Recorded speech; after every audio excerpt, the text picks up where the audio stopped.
나이를 먹으면 삶이 조금은 가벼워질 줄 알았는데 이상하게 짐은 줄지 않고 마음은 더 쉽게 피로해질 때가 있습니다.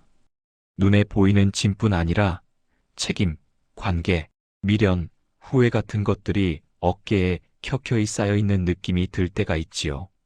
인생의 전반전에는 조금만 더 하며 버텨왔는데 어느 날 문득 이런 생각이 들기도 합니다. 이제는 좀 덜어내도 되는 거 아닐까? 정말 이만큼을 다 들고 끝까지 가야 할까? 톨스토이는 평생 단순하게 살고자 애쓴 사람이었습니다. 가진 것을 줄이려 했고, 삶을 단순하게 정리하려 했고, 명예나 체면보다 마음의 평온을 더 귀하게 여겼습니다. 그래서 이렇게 말했습니다. 사람은 생각보다 훨씬 적은 것으로도 행복하게 살 수 있다. 오늘의 이야기는 이 문장을 억지로 믿으라는 말이 아니라 우리 인생의 후반부를 앞에 놓고 조용히 펼쳐보듯이 이제는 정말 중요한 것만 남기고 살아도 된다는 마음을 같이 확인해보는 시간이 되었으면 합니다.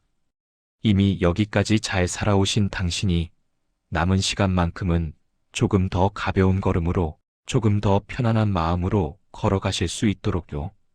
우리가 지나온 세월을 떠올려 보면 그때그때의 사건보다도 어깨에 하나씩 올라온 짐들이 먼저 떠오를지도 모릅니다. 첫 직장을 다니며 집안 살림에 보태야 했던 책임, 아이들을 키우느라 나 자신을 미뤄두었던 시간들, 부모님을 모시느라 한 번도 쉬지 못한 마음, 가정을 지키기 위해 혹은 일을 지키기 위해 하고 싶었던 것들을 접어야 했던 선택들. 그때는 그럴 수밖에 없었고 누가 시킨 것도 아니었지만 이 정도는 해야지라는 마음으로 하나씩 짊어지고 걸어왔습니다. 그렇게 10년, 20년, 30년을 지나고 나니 어느 순간 거울 속에 내가 낯설게 느껴질 때가 있습니다. 예전에는 내가 누구인지, 무엇을 좋아하는지, 어떤 삶을 살고 싶었는지 생각할 여유도 없이 앞만 보고 달려왔는데 이제는 문득 이런 질문이 떠오릅니다. 나는 언제부터 이렇게 무겁게만 살게 되었을까? 내가 들고 있는 것들 중에 진짜 내 것이라고 부를 수 있는 건 얼마나 될까? 가만히 들여다보면 우리가 짊어진 짐들은 크게 세 가지로 나눌 수 있습니다. 하나는 책임으로 짊어진 짐, 하나는 기대로 짊어진 짐, 또 하나는 비교와 체면 때문에 짊어진 짐입니다. 책임으로 짊어진 짐은 필요했고, 소중했고, 우리를 성장시키기도 했습니다. 부모로서, 자녀로서, 배우자로서, 사회의 한 구성원으로서 우리는 최선을 다해 견뎌왔습니다. 문제는 그 위에 얹힌 다른 짐들입니다. 남들 보기에 이 정도는 해야 하지 않을까? 이 나이에 이만큼은 갖고 있어야 하지 않을까? 내가 힘들어도 티 내면 안 되는 거 아니야? 이런 생각들 때문에 이미 충분히 무거운 책임 위에 남의 시선과 비교의 짐이 더 올라왔습니다. 그러다 보니 어느 순간부터는 무엇이 진짜 책임이고 무엇이 그냥 습관이 된 짐인지 구분하기가 어려워졌습니다. 톨스토이는 인간이 고통받는 가장 큰 이유 중 하나를 자기 몫이 아닌 짐까지 떠맡으려 하기 때문이라고 보았습니다. 내 힘으로 어쩔 수 없는 것, 이미 지나가 버린 것, 상대의 몫으로 남겨야 할 것까지 모두 내 책임으로 끌어안고 살아갈 때 삶은 버겁고 마음은 번번이 무너집니다. 후반전의 시작은 이 짐들을 조용히 펼쳐놓고 하나씩 물어보는 데서 출발합니다. 이 짐은 정말 끝까지 내가 들고 가야 하는가? 사실 마음속 깊은 곳에서는 이미 알고 있었을지도 모릅니다. 이렇게까지 쌓지 않아도 된다는 것을, 다 들고 가지 않아도 된다는 것을. 그런데도 우리는 왜 선뜻 비우지 못했을까요? 그 이유를 톨스토이는 두려움과 관성에서 찾았습니다. 새로운 것을 얻지 못할까 두려워서, 잃어버리면 다시는 못 가질까 두려워서 비우는 대신 쌓는데 더 익숙해져 버렸다는 뜻입니다. 젊을 때 우리는 이렇게 배웠습니다. 많이 가져야 안전하다. 많이 알아야 뒤처지지 않는다. 많이 연결돼 있어야 외롭지 않다. 그래서 가진 것을 줄이는 대신 남과 나를 비교하며 계속 높이 쌓으려 했습니다.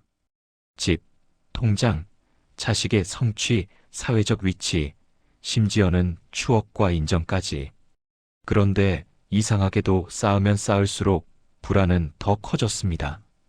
톨스토이는 한 농부의 이야기를 통해 이 불안을 설명한 적이 있습니다.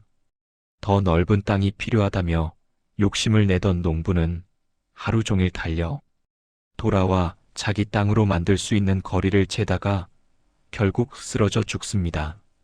그가 실제로 필요했던 땅은 자신이 누울 만큼의 자리뿐이었습니다. 이 이야기는 단지 욕심을 내지 말라는 교훈이 아니라 내가 감당할 수 있는 것보다 더 많이 가지려 할 때 삶은 오히려 가난해진다는 사실을 보여줍니다. 우리도 비슷합니다.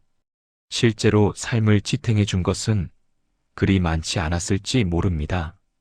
꾸준히 연락하는 몇 사람, 나를 화나게 해주는 몇 장면, 몸이 허락할 때마다 가보던 산책길과 시장, 그리고 내 마음을 조금은 이해해주는 말 몇 줄. 그런데 우리는 그 위에 너무 많은 것을 덧칠했습니다. 완벽한 집, 완벽한 부모, 완벽한 자녀, 완벽한 부부, 완벽한 노후라는 그림을 그려놓고 그 기준에 닿지 못하면 스스로를 채찍질해 왔습니다. 비우지 못한 이유는 욕심이 많아서라기보다 비우고 난 뒤의 공백이 두려워서일지도 모릅니다. 이 사람과 거리를 두면 나는 혼자가 되지 않을까? 이 역할을 조금 내려놓으면 나는 쓸모없는 사람이 되지 않을까? 이 기대를 포기하면 나는 실패자가 되는 건 아닐까? 이런 마음 때문에 이미 버거운 짐을 끙끙대며 또 한 번 들어 올렸는지도 모릅니다. 하지만 톨스토이는 이렇게 말해줍니다. 진짜 공허함은 물건이 없어서 생기는 것이 아니라 내 안에 진짜 중요한 것이 없어서 생긴다. 비우고 나서 남는 자리에는 반드시 무언가가 들어옵니다. 그 자리를 아무것도 채우지 못하게 막고 있던 것이 바로 필요 없는 짐들이었습니다. 우리가 정말 두려워했던 것은 공허함 자체가 아니라 공허함을 잠시 견디는 용기였는지도 모릅니다. 지금까지 우리는 주로 두 가지 방식으로 살아왔습니다. 하나는 무조건 붙잡는 방식, 또 하나는 그냥 버티기만 하는 방식입니다. 붙잡는 방식은 이렇습니다. 이 관계도 놓치면 안 돼. 이 모임도 유지해야 돼. 이 역할도 끝까지 해야 돼. 그러다 보니 몸도 마음도 한계에 다다라도 여기서 내려놓으면 모든 게 무너질 것 같다는 생각 때문에 끝까지 움켜쥐고 있습니다. 겉으로 보기에는 책임감 있고 성실해 보이지만 정작 자신에게는 조금도 관대하지 않은 삶입니다. 버티는 방식은 조금 다릅니다. 어차피 바꿀 수 없으니까 그냥 참고 살자. 이 나이에 뭘 새로 시작해. 그냥 이렇게 가는 거지. 이렇게 생각하며 마음의 문을 조금씩 닫습니다. 심하게 다투지도 않고 큰 결정을 내리지도 않지만 그 대신 아무것도 선택하지 못한 채 시간을 흘려보냅니다. 고통은 줄어들지 않고 기쁨도 늘지 않은 상태에서 그저 버티기만 하는 시간이 길어집니다. 톨스토이가 말한 성숙한 삶의 태도는 여기에 하나를 더 더합니다. 바로 고르는 삶입니다. 후반전의 삶은 붙잡기와 버티기 사이에 고르기라는 선택을 새로 넣는 시간입니다. 모든 것을 책임지려 하기보다 이제는 이렇게 물어보는 것입니다. 이 관계는 앞으로도 내 마음을 지켜줄 수 있을까? 이 역할은 내 건강과 시간을 계속 내어줄 만큼 가치 있는가? 이 습관은 남은 내 인생에 어떤 얼굴을 남길까? 이렇게 묻다 보면 자연스럽게 선이 그어집니다. 내가 끝까지 끌어안고 가야 할 것과 이제는 조금 내려놓아야 할 것 사이의 경계선입니다. 어떤 것들은 놀랍도록 분명해집니다. 이 사람은 내 곁에 남아있으면 좋겠다. 이 일은 힘들어도 계속하고 싶다. 반대로 이 관계는 굳이 억지로 이어갈 필요가 없겠다. 이 모임은 빠져도 괜찮겠다. 이 역할은 이제 다른 사람에게 넘겨도 되겠다. 하는 것들도 보입니다. 고르는 삶은 결국 나를 지키는 삶과 연결됩니다. 그동안 우리는 남을 지키는데 너무 많은 에너지를 써왔습니다. 가족을 지키고, 일을 지키고, 체면을 지키느라 정작 나 자신을 지키지 못한 순간이 많았습니다. 후반전에는 균형을 바꿔야 합니다. 나만을 위해 살라는 뜻이 아니라 더 이상 나 자신을 버리면서까지 지키려 들지 말자는 뜻입니다. 가장 정리하기 어려운 짐은 언제나 가장 가까운 사람들과 연결된 짐입니다. 부모, 배우자, 자녀, 형제자매, 오래된 친구들. 이 관계들은 단순히 좋다, 나쁘다로 말할 수 없습니다. 고마움과 서운함, 책임과 자유, 사랑과 상처가 복잡하게 얽혀 있습니다. 그래서 마음속에서는 분명히 무언가를 내려놓고 싶어도 입 밖으로 꺼내지 못한 말들이 쌓여 있을지 모릅니다. 우리는 평생 이런 말을 들으며 자라왔습니다. 가족은 끝까지 책임지는 거야. 혈육은 끊어도 끊을 수 없는 거야. 틀린 말은 아닙니다. 그러나 이 말 때문에 가족이라는 이름 아래에서 지나치게 희생하고 감정을 억누르고 상처를 방치한 채 견디며 살아온 사람들도 많습니다. 가까운 사람에게 받은 상처는 더 깊게 오래갑니다. 이해하려고 해도 쉽지 않고 완전히 끊어버리자니 죄책감이 들고 그렇다고 계속 맞추자니 내가 무너지는 느낌이 들기도 합니다. 톨스토이는 피로 맺어진 관계라고 해서 영혼까지 얽매일 필요는 없다고 말합니다.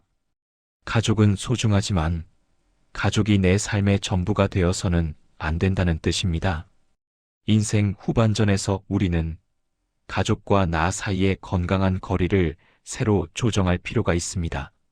그 거리는 단절이 아니라 서로의 삶을 인정하는 거리입니다. 자녀가 내 뜻대로 살지 않는다고 해서 내가 실패한 부모가 되는 것은 아닙니다.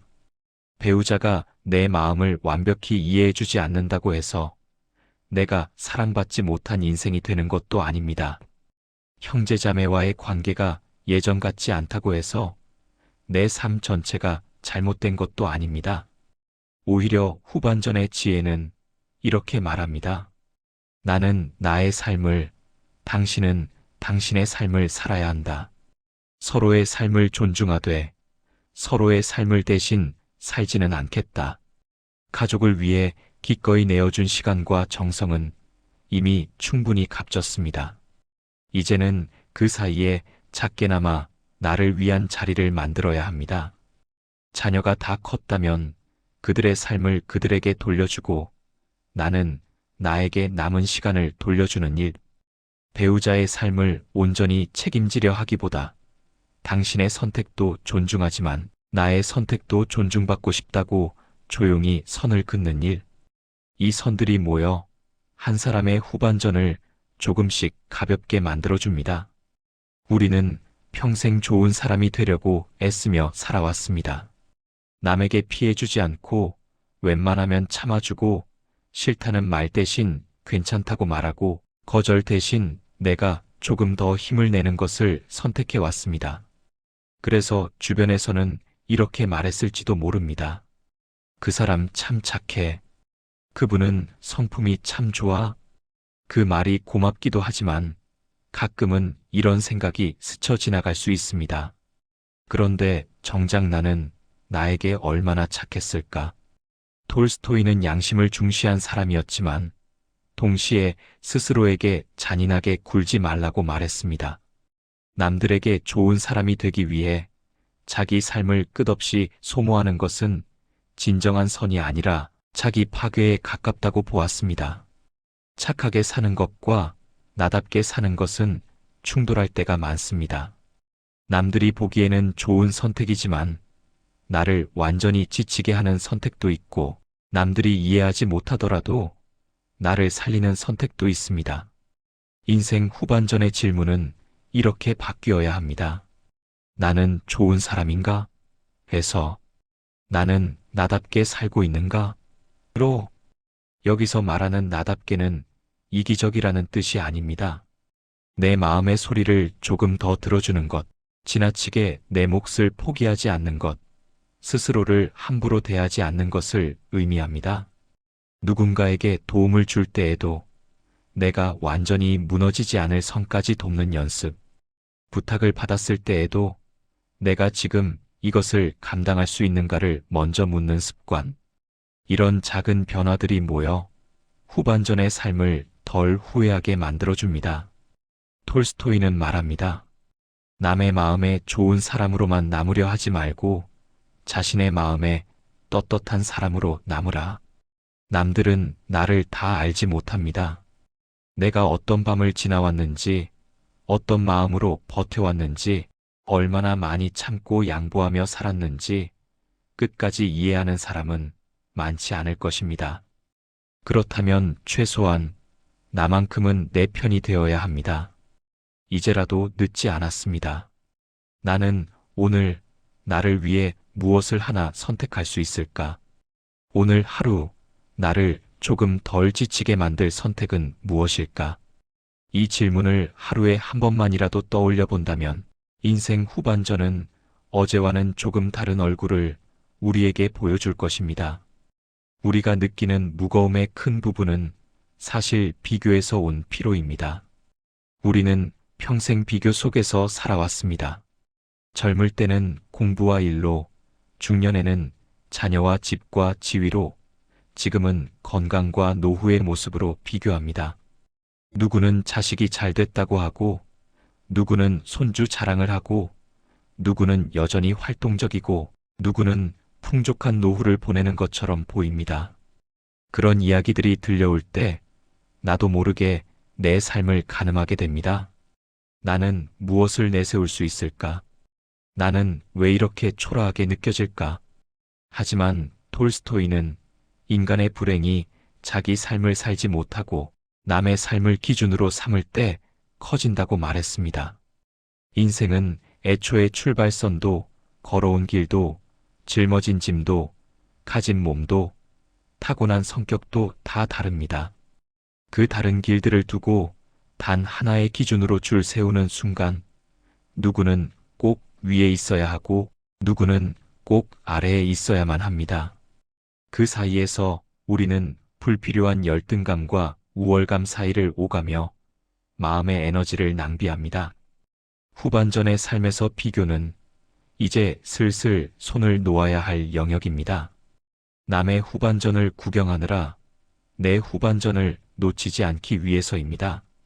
중요한 것은 저 사람과 나의 차이가 아니라 어제의 나와 오늘의 나의 차이입니다. 어제보다 오늘 조금 더 편안해졌는지, 어제보다 오늘 나다운 선택을 한 번이라도 더 했는지, 어제보다 오늘 내 마음을 조금 덜 괴롭혔는지, 누군가는 여전히 사회에서 활발히 움직이며 시간을 보낼 것입니다. 또 누군가는 동네 공원 산책, 작은 텃밭, 가꾸기, 집 안정리하기, 조용한 독서와 같은 잔잔한 일상을 더 사랑할 것입니다. 어느 쪽이 더 나은 삶일까요? 아마도 정답은 없습니다. 다만 자신에게 맞는 삶의 속도를 알고 그 속도를 인정하는 사람이 조금 더 편안할 뿐입니다. 비교의 무게를 내려놓는 첫걸음은 이렇게 마음속에서 말해주는 것입니다. 나는 내 몫의 삶을 이미 충분히 살아왔다. 내 방식대로 살아온 날들에도 나름의 아름다움과 의미가 있었다. 그 사실을 인정하는 순간 남의 인생을 향해 있던 시선이 천천히 내 인생을 향해 돌아옵니다. 그리고 그제야 비로소 남은 시간 동안 나는 어떻게 살고 싶은가라는 중요한 질문 앞에 설 수 있게 됩니다. 몸에 남은 흉터들이 우리가 지나온 사건들을 기억하게 하듯이 마음에도 오래된 선택들의 흔적이 남아 있습니다. 어떤 선택은 지금 돌아봐도 참 잘했다고 느껴지고, 어떤 선택은 아직도 마음을 찌릿하게 합니다. 어떤 선택은 어쩔 수 없었고, 어떤 선택은 조금 더 용감했으면 달라졌을 것 같기도 합니다. 톨스토이는 인생을 많은 길이 교차하는 숲길에 비유했습니다. 우리는 항상 최선의 길만 선택하지도 않았고, 항상 최악의 길만 걸어온 것도 아닙니다. 때로는 돌아가는 길을 택했고, 때로는 너무 급하게 지름길을 찾으려다 더 힘든 길로 빠지기도 했습니다. 중요한 것은 그 모든 길들이 결국 지금의 나에게로 이어져 왔다는 사실입니다. 지나온 선택들을 지도로 펼쳐보면 그 안에서 일정한 무늬가 보이기 시작합니다. 나는 늘 나보다 남을 먼저 챙기는 쪽을 선택해왔구나. 나는 갈등을 피하려고 내 마음을 뒤로 미루는 선택을 자주 했구나. 나는 안정적인 길을 선택했지만 그 때문에 내 꿈을 스스로 포기한 순간들도 있었구나. 이 무늬를 알아차리는 것만으로도 후반전의 방향은 달라집니다. 이제는 같은 자리에서 같은 실수를 되풀이하지 않을 수 있기 때문입니다. 후반전의 지혜는 과거를 비판하는 것이 아니라 과거를 이해하는 데 집중합니다. 그때의 나는 그럴 수밖에 없었다. 그때는 그것이 최선이라고 믿었고 그 믿음으로 나름의 책임을 다했다. 이렇게 말해줄 수 있을 때 지나온 길은 후회가 아닌 배움의 지도로 바뀝니다. 그러면 남은 시간에 대한 태도도 달라집니다. 이제는 나를 아프게 했던 방식으로 살지 않겠다. 이제는 조금 더 가볍게, 조금 더 나답게 살아보겠다. 이제는 내 마음이 너무 멀리 밀려나지 않도록 삶의 한가운데에 다시 불러들이겠다. 지금 이 순간의 당신에게 톨스토이가 옆자리에 앉아 조용히 말을 건넨다면 어떤 말을 해줄까요? 화려한 문장 대신 이런 말들을 하나씩 건네지 않을까요? 당신이 지나온 세월은 이미 충분히 의미 있었습니다. 남들이 알아주지 않는다 해도 그 시간들은 당신 안에 그대로 남아 당신을 지탱하고 있습니다. 이제는 남은 삶을 채우는 것보다 불필요한 것들을 비워내는 쪽에 마음을 더 써도 좋습니다. 비워진 자리에 평온이 찾아올 것을 믿어보세요. 당신이 책임이라고 부르는 것들 중에는 사실 두려움과 습관이 섞여 있는 것도 있습니다. 그 둘을 분리해 보는 것만으로도 삶은 훨씬 가벼워질 수 있습니다.